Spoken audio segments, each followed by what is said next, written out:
It's a day in the life of a guy named Carlo. What? Hello, kamusta? Sana hindi makulimlim sa inyo kasi dito medyo makulimlim. Ngayong araw pala ay napagkutusan tayong bumili ng electric fan kasi nasira na yung electric fan ni Kuya. Kaya ito ako ngayon, nagko-commute papuntang department store. Ay, appliance store pala. Pero bago yan, napadpad muna kami sa isang bagong bukas na ukay-ukay. Si mama lang yung may nabili dyan, hindi ako. At ito na nga, nandito na nga kami sa appliance store. Hindi ko nga pala alam kung anong brand yung gusto ni Kuya, kaya tignan na lang natin kung anong available.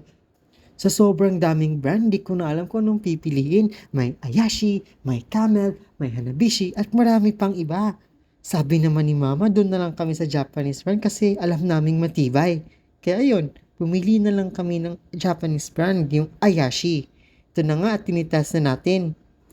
Nagulat nga ako kasi akala ko itetest rin ni Kuya yung LEC ng electric fan. Yun pala yung motor lang pala yung papaanda rin. Buti nga at yun ay gumana.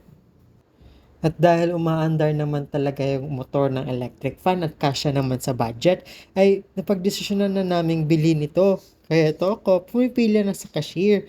Medyo mahaba nga yung linya eh. Pagkatapos nga naming bayaran ay dumiretso na kami sa grocery store para bumili ng mga pangangailangan namin at umuwi na at i-assemble. Ito nga yung video ko na nag-a-assemble ng electric fan. Buti na lang at madaling i-assemble yung electric fan at konting screws lang yung gagawin. Kasi kung hindi, malamang di ko to magagawa. Sa ilang minutong pagbasa ng instruction at pagkabit-kabit ng iba't ibang parte, ito na, nabuo ko na yung electric fan at gumagana naman. Kaya ihatid ko na to sa kwarto ni Kuya. Yun lamang. Bye-bye!